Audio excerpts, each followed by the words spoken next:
몰랐던 이야기대로 넘어가기 전에요. 오늘도 퀴즈 하나 풀고 가시죠. 자, 이 퀴즈입니다. 화가로 변신한 배우 박신양이 그린 그림은요.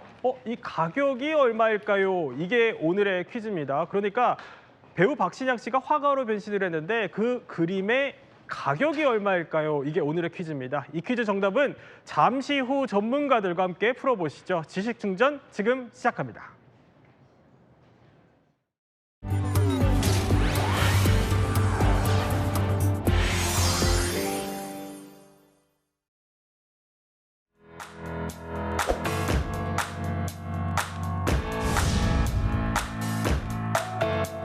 고생하시는 분도 힘들어주고 고자 하는 마음, 그리고 이제 나중에 한국사 스토리텔러가 되어서 가야겠다. 제 준비 청년들이 조금이라도 좀 편하게 행복하게 앞으로를 좀 꾸려갈 수 있도록.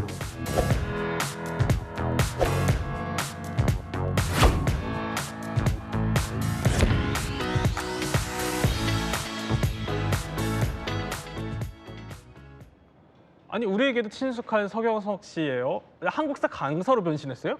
네, 방송인 서경석 씨가요. 한국사 강사로 깜짝 변신을 했습니다. 네. 이게 굉장히 의아한 상황일 것 그러니까요. 같은데요. 서경석 씨 같은 경우에는 지난 2월에 한국사 시험에서 연예인 최초로 100점 만점을 받았습니다. 만점이요? 네, 이게 굉장히 쉽지는 않은 거예요. 네. 그냥 노력이 있었고요.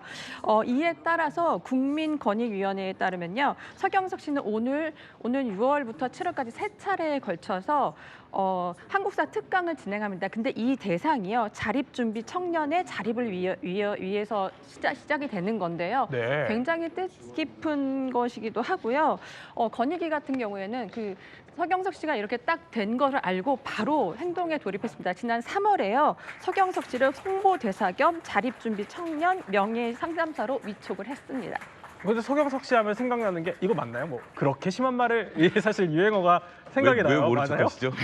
네. 화살코 이것도 예, 생각이 예, 나고요. 네, 근데 이렇게 유행어로 상당히 큰 사랑을 받았던 서경석 씨 당시 에피소드 직접 들어보고 이야기 더 나눠보겠습니다. 나는 포기하지. 합격하고도 얘기를 안 했어. 화면을 보고 하셨어. 6개월만 딱 하고 너는 외무고시 들어가고 유석이 너는 행정고시 들어가라. 그렇게 했는데 그렇게 심한 말을 좀 유명해지면서 우리가 그 무슨 지방 빵집 CF를 처음 찍었어. 서경석 씨 하면 사실 근데 연예계 대표 브레인으로 꼽히잖아요. 예, 그렇습니다. 1980년대 육사를 수석 입학을 했고 자퇴한 이후에 서울대 불문과를 들어갔는데 당시 육사가 어느 정도 수준이었냐면 네. 80년대 저도 이제 그때 이제 학교 하는데 거기는 두 가지가 있어야 돼요. 머리도 좋아야 되고 네. 체력도 있어야 되거든요. 그런 상태에서 수석 입학했다라는 것은 당시에 더군다나 이제 육사를 가려고 하는 친구들 보면 굉장히 목표 의식이 뚜렷한 친구들이었거든요. 네. 그런 부분에 있어 수석 입학을 했었는데 자신이 조금 성격이 안 맞았다라 그래요. 그래서 이제 자퇴한 이후에 서울대 부문과를 오히려 쉽게 들어갈 수 있는 그런 부분들이었다라고 좀 말씀드릴 수가 있겠습니다.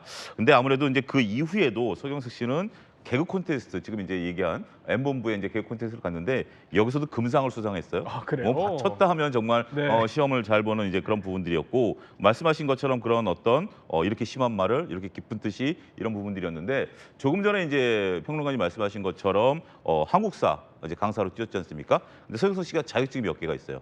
공인중개사도 이제 합격을 했고요. 그래요? 한국사도 했고 네. 한국어 능력 시험도 봤습니다. 한국어 능력 시험. 예, 한국어 네. 능력 시험 같은 경우 이제 K 본부에서 이제 치르는 그런 어떤 것들 있지 않습니까? 네. 한 다양한 부분에 있어서 도전을 아직까지 하고 있다 이렇게 말씀드릴 수 있겠습니다. 그러니까 연예계 대표 브레인답게 어떻게 보면은 개그맨에서 또 한국사 강사로 변신을 예. 한 겁니다. 우리 이렇게 서경석 씨 이야기를 해봤지만요.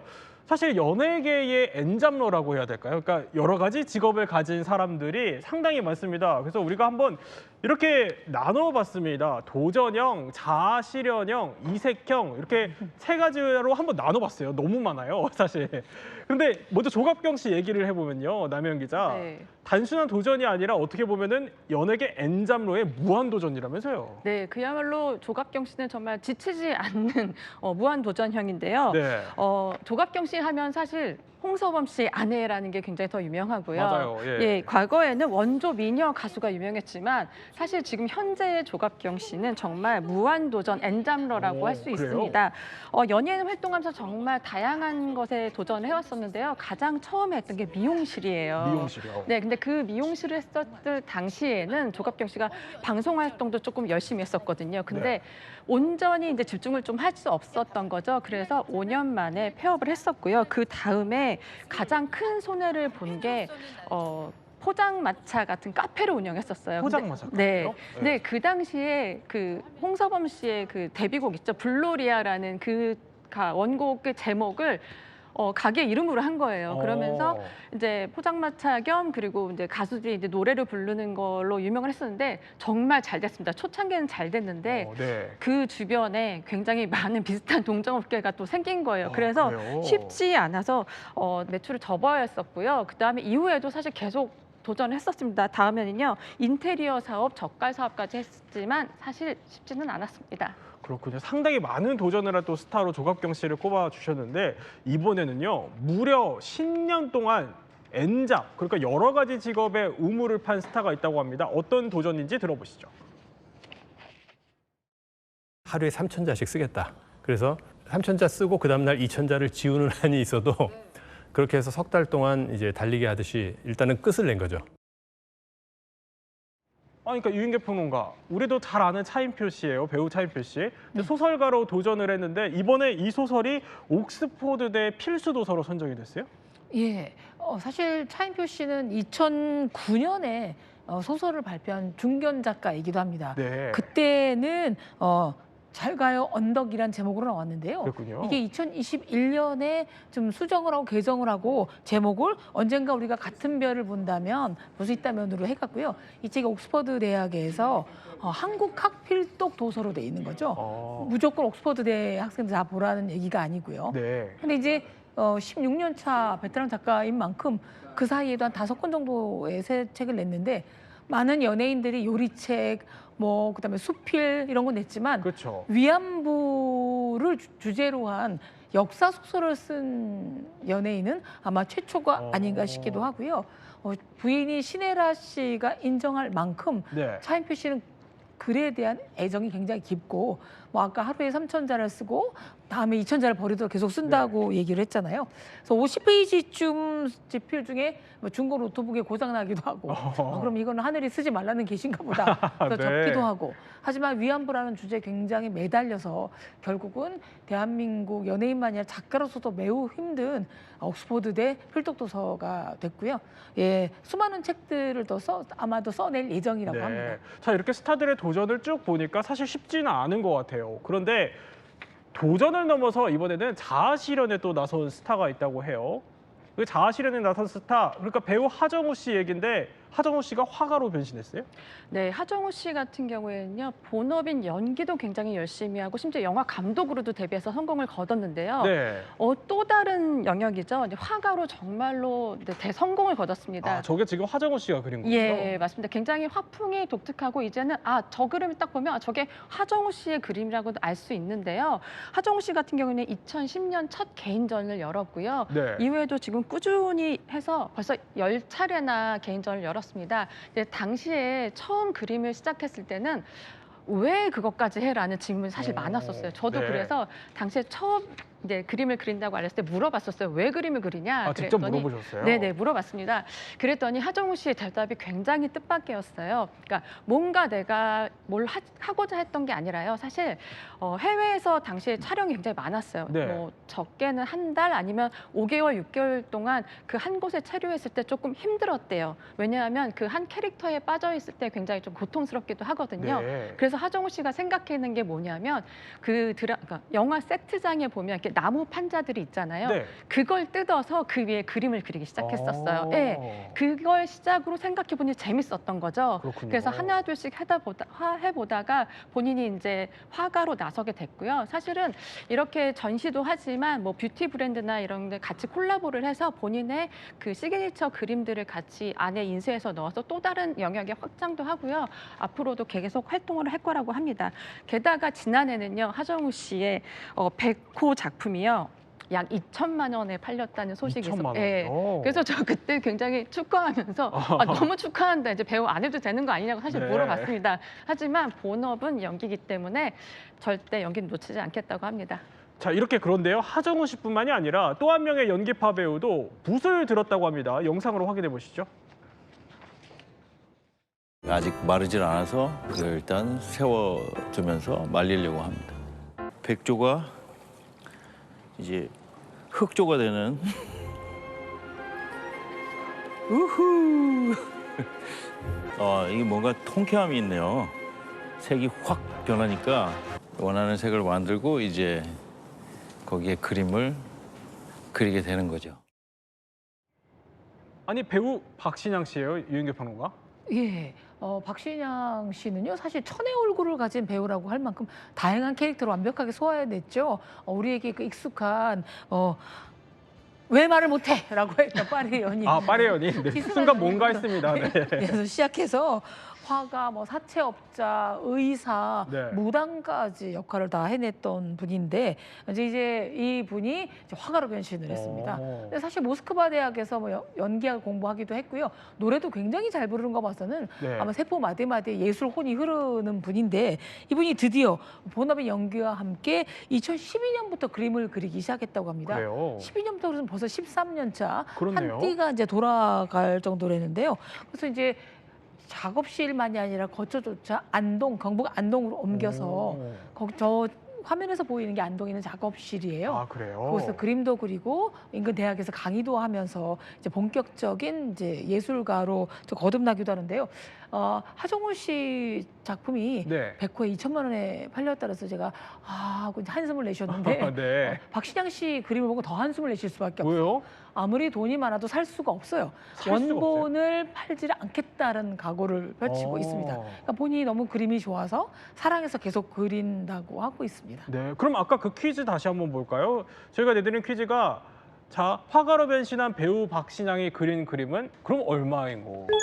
빵원이에요. 빵원이죠. 그럼, 네, 영원이군요. 안 판답니다. 아, 안 파니까 영원이다. 네. 자, 남혜영 기자, 네. 화가도 놀랍지만 그런데 어떻게 보면 예상치 못한 직업에 도전을 하는 스타들도 있어요. 네, 바로 양준혁 씨인데요. 양준혁 씨. 양준혁 씨 하면 다 아시죠? 프로야구의 그러니까요. 전설 그쵸. 양신. 네. 근데 사실 요즘 이 양준혁 씨는 딸바보로 더 유명하기도 해요. 근데 네. 그런 양준혁 씨가 최근에 이제 대방어 양식업 CEO로 변신을 했습니다. 양식업이요. 네, 이게 원래 아주 오래전부터 기획이 됐었다고 해요. 아주 이제 선수로 뛰던 시절에 나 미래에 뭘 먹고 살까라는 고민을 했던 시기가 있었나 봐요. 그래서 네.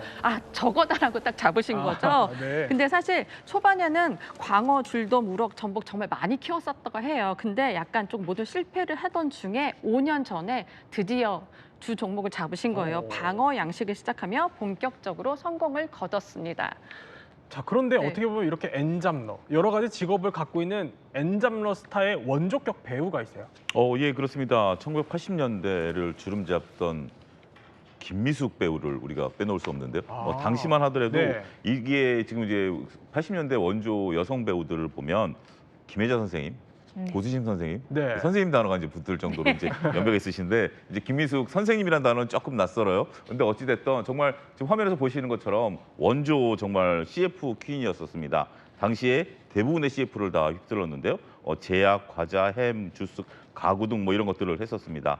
그런데 이분이 그 동생, 셋째 동생이 유치원 선생님이셨어요. 네. 근데 셋째 동생이 근데 유치원 선생님인데 유치원 선생님 같은 경우 이제 교구를 직접 만들기도 하고 아이들을 하는 건데 그걸 하는 모습을 옆에서 지켜보니까 너무 행복해 보이더랍니다. 그래서 이것을 그러면 내가 유치원을 한번 차려볼까라고 이제 생각을 했고 물론 당연히 동생은 좋아했죠. 근데 지금 저희 보이는 것처럼 이제 아버님과 이제 상의를 하면서 우리 그럼 가족이 한번 유치원을 만들어 볼까라고 해서 1987년도에 마포구 성산동에 그때 당시에 이제 마포구 성산동이 막 이제 개발이 되던 월드컵 경기장 있는데 네. 여기가 이제 제 기억으로는 이제 막 아파트들이 들어서면서 좀 신도시급 정도 되는 그런 상황이었었거든요. 네. 거기에 사랑 유치원을 세워서 오. 원 이사장으로 취임을 합니다. 아, 그래요? 그래서 오랫동안 거기서 이제 이사장으로 있으면서 아이들을 키우고 했던 그런 것들이 있는데 지금은 이제 물론 이것이 이제 문을 닫긴 했습니다만 그 시절이 굉장히 행복했었던 시절이다. 너무 좋았었다. 아이들을 키우고 하고 지금은 일남 일녀의 이제 어머니이기도 한데 그런 부분들이 드러난 부분들이다라고 말씀드릴 수 있겠습니다. 그런데 당시에요, 남혜영 기자. 그러니까 네. 한창 연예인으로서 주가가 한창 있던 시절이었고, 그런데 갑자기 이렇게 유치원 경영을 하는 걸 두고서는 여러 가지 유언 비어들이 있었다면서요. 네, 정말 다들 배가 아팠나 봅니다. 굉장히 네. 연예인 하면 루머가 꼭 따르잖아요. 네. 게다가 너무나 활발하게 활동을 하고 있는 시점에도 불구하고 이런 유치원을 한다니까 아 저기 뒤에 누가 스폰서가 있지 않느냐 막 이런 소문이 있었던 거예요. 네. 심지어 어떤 누군가는 내가 이 뒤에서 돈을 댔다라는 것도 많거든요. 그래요? 그래서 김민숙 씨가 굉장히 좀 약간 마음이 아팠던 거죠. 왜냐하면 이게 온 가족이 다 합쳐서 한 거잖아요. 그랬겠네요. 그래서 예. 본인의 입장을 분명히 했습니다. 여기는 가족들의 돈이 들어갔다. 그리고 살던 집도 전셋집 살면서 돈을 보탰다라면서 이런 약간 루머를 일축시켰습니다. 그랬군요. 참 말도 많고 탈도 있었지만 그런데 사업은 또 잘 풀렸다고 합니다. 당시 유치원 인기가 어느 정도였는지 김미숙 씨 목소리로 직접 들어보시죠.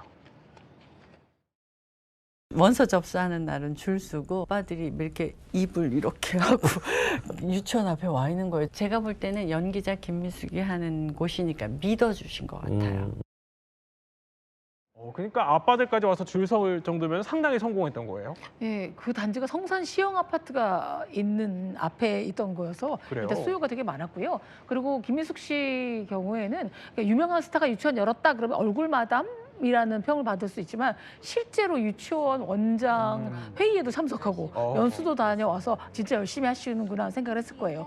그러니까 인기가 있었던 mga 수입도 굉장히 엄청나서요. 네. 1989년도에 한 매체와 인터뷰에서는 마포구에서 가장 돈을 많이 벌어서 세금을 내는 사람이었다라고 그래요? 그 했습니다. 정도로? 예. 그때 한 달 수입이 1,000만 원이었대요. 근데 1989년이 벌써 36년 전 얘기입니다. 네. 남동생 월급이 40만 원이었다 그러니까 얼마나 엄청난 차이를 이제 나는지 알 수 있기도 했고요. 근데 이렇게 잘 나가던 유치원도 18년만 이제 문을 접었고, 근데 이미 그때 뿌려놓은 시가 많아서 길거리 지나 무슨 작품 잘 봤어요 그런 게 아니라 제 딸이 그 유치원 나왔어요. 그 정도로? 우리 아들은 몇 기예요. 네. 이런 인사를 받을 때마다 굉장히 흐뭇하기도 하고 좋은 일을 했다는 생각이 들고요. 최근에는 뭐 라디오 DJ라든가 클래식 네. 음악에도 해서 열심히 연기 생활도 하고 있습니다.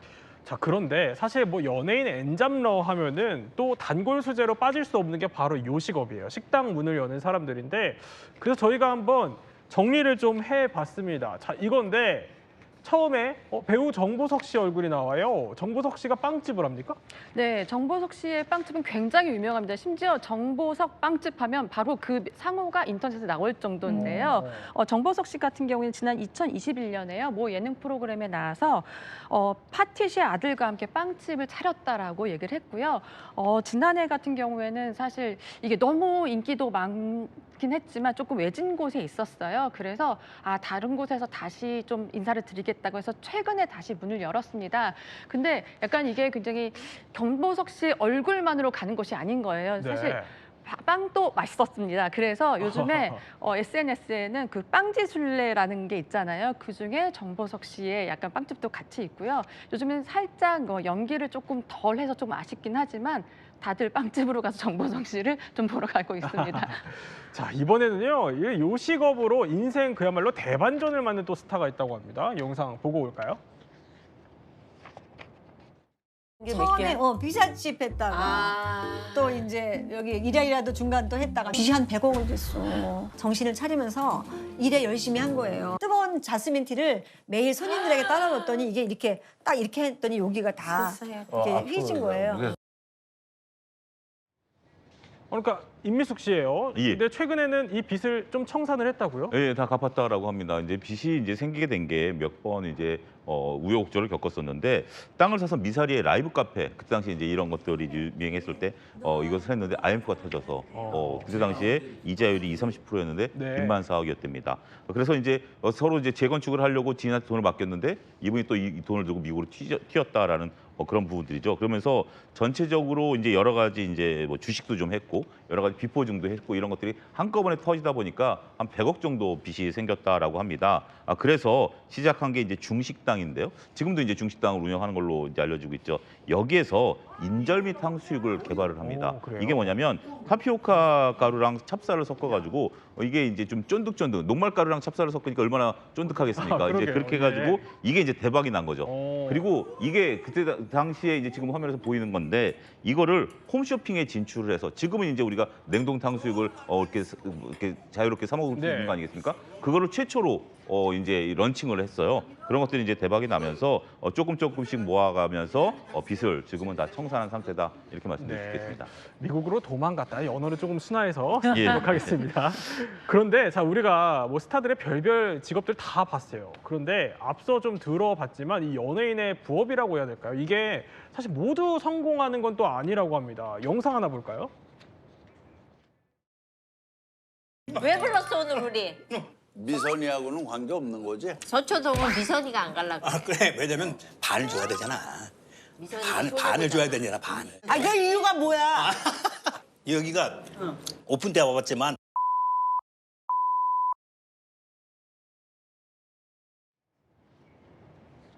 아니 그러니까 지금 저 장면이 저희 제작진 설명에 따르면은 이봉원 씨가 운영 중인 짬뽕집인데 여기 이성민 씨가 초대된 거예요. 근데 이성민 씨가 무슨 말을 하니까 네. 약간 분위기가 좀 얼어붙은 것 같은 느낌인데 무슨 말일까요? 차영주 평론가? 글쎄요. 무슨 뭐라고 말일까? 했을까요? 예, 저 종잡기가 좀 어려울 것 같은데요. 혹시 뭐 짬뽕 맛을 얘기했을까요? 뭘까요? 맛이 없다고는 하지 않았을 것 같습니다. 네, 뭐 저도 애매하긴 한데. 네. 조금 그러면 답을 유인경 평론가는 또 알고 계실 것 같으니까 한번 정답을 들어보도록 할까요? 네. 문 안 닫아? 였습니다. 그래요? 정답 한번 들어볼게요. 네. 아, 그 이유가 뭐야? 아 저기 그래서 여기가 오픈 때 와봤지만 다들 오픈 때 여기 문 닫냐? 아뭘 문 닫어? 아 개그맨들이 이래서 진지한 얘기가 안 돼. 아니 그러니까 문 닫냐 이 얘기 때문에 분위기가 저렇게 됐던 건데 그 이유가 뭐예요? 이봉원 씨가 굉장히 개그맨으로 탁월하지만 정말 다양한 사업을 열었다 닫았다 했기 때문에 네. 말씀드리자면 단란주점, 커피숍, 삼계탕집, 고깃집, 연예기획사, 연기학원 등을 했는데 이 그래요? 문을 닫았습니다. 네. 그래서 박미선 씨의 종교가 크리스찬 기독교임에도 불구하고 주변에서 보살로 불립니다. 남편이 하도 네. 실패를 했는데도 그런데 이 짬뽕집이 충청도에서 시작한 짬뽕집이 너무나 성공을 해서요. 지금 그 과거의 실패를 모두 만회한 상태입니다. 그런데 뭐 이렇게 모두가 성공을 할 수 있는 건 아니지만 부업으로 또 잘 풀린 스타들도 있잖아요. 네, 홍진경 씨와 허경환 씨가 정말 대표적인데요. 저는 너무 그 순간을 기억합니다. 홍진경 씨 같은 경우에는 지금 김치 만두 사업으로 정말 대박을 터뜨렸는데요. 그 당시에 2004년이었어요. 홍진경 씨가 사실 그때 통화를 했었습니다. 네. 그때 너무 잘 나갔어요. 홍진경 씨 같은 경우에는. 근데 왜 김치 사업을 하냐라고 물어봤습니다. 그랬더니 이런 말을 했었어요. 저희 엄마 김치 맛을 정말 모두에게 보여주고 싶다. 이건 정말 완벽하다. 그리고 나는 위생도 철저하기 때문에 성공을 터뜨릴 수 있다라고 너무 자신했고요. 심지어 이제 판매하기 전에 직접적으로 한번 먹어보라고 다 한번 시식을 해봤는데요. 정말 맛있었고요. 그 결과 연매출 180억 원, 그리고 누적 매출액이 3,100억 원에 달하는 정말 그래요? 대사업가가 되어 있었습니다. 그리고 허경환 씨 같은 경우에도요. 허닥이라는 거 아마 다들 들어보셨을 거예요.